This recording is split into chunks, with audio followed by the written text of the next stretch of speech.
So hello hi, कैसे हैं आप लोग? एक टॉपिक है छोटा सा।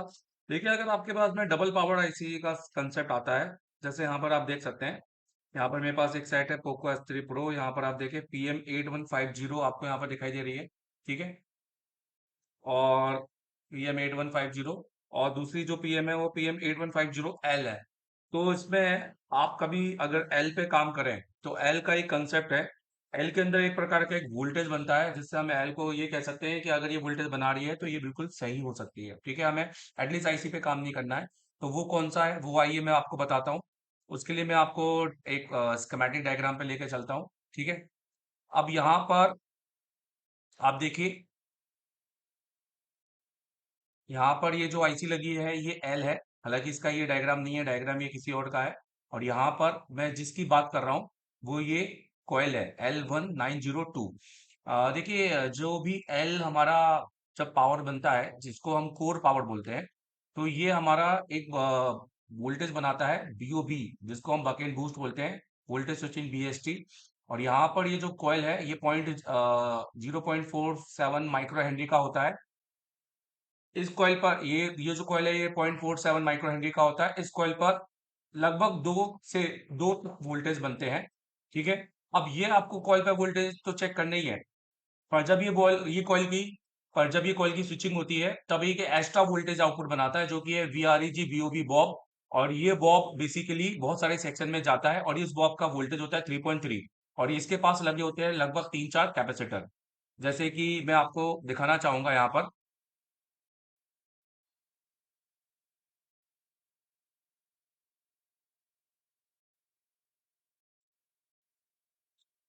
देखिए, हमने सेट के अंदर चार्जर लगाया है। मैं आपको वोल्टेज बनाता हूँ, आपको सिर्फ चार्जर लगाना है सेट के अंदर। या आपको सेट के अंदर आपको चार्जर लगाना है। अब इसमें आपको आपका जो बॉब कॉइल है उस कॉइल के पास, यहाँ पर आप देखिए, ये जो बॉब कॉइल है इस कॉइल के मतलब ये जो आपका बॉब कॉइल है, ये आपका बॉब कॉइल है। इस कॉइल के पास आपको ये जो लगातार 3 कैपेसिटर दिखाई दे रहे हैं। आपको यहाँ पर VPH चेक करने के बाद आप देख सकते हैं यहाँ पर VPH, तो मेरा VPH आ रहा है यहाँ पर। ठीक है। और अगर आप यहाँ पे वोल्टेज चेक करेंगे तो यहाँ पे 3.3 वोल्टेज आपको मिलना चाहिए।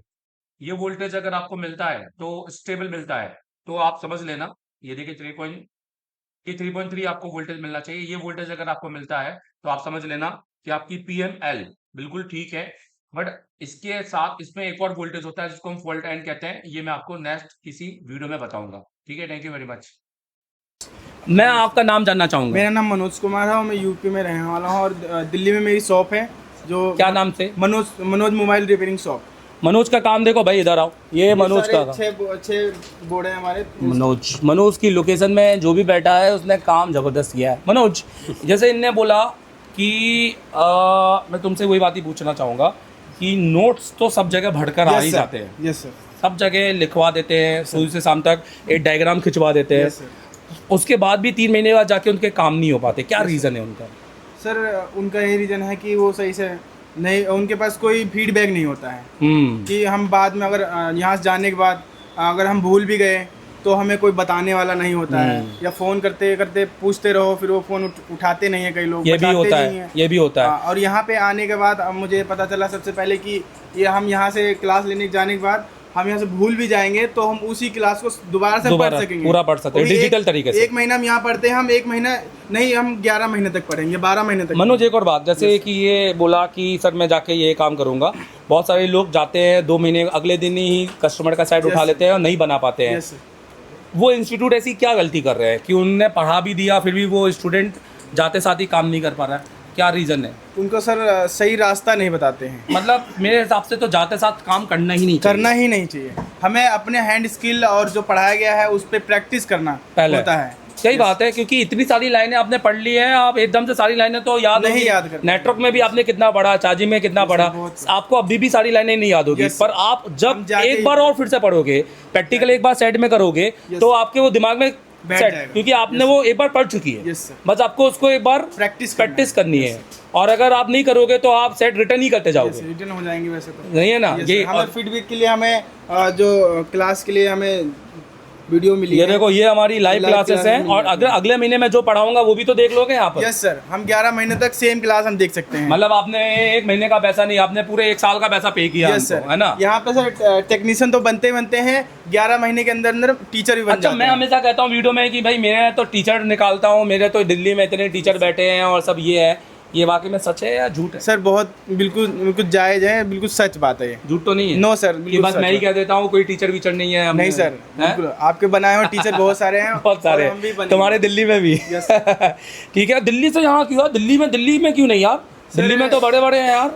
हम बहुत दिन से हाँ। रिसर्च कर रहे थे कि हम कहाँ जाएं, वहाँ पे रिसर्च किया तो वहाँ पे सब कुछ फेक लोग बैठे हैं। रिसर्च में 2 पॉइंट बताओ कि 2 पॉइंट क्या आपने बड़े बड़े देखे जो हमारे और दोनों में कंपैरिजन में बहुत ऊपर नीचे?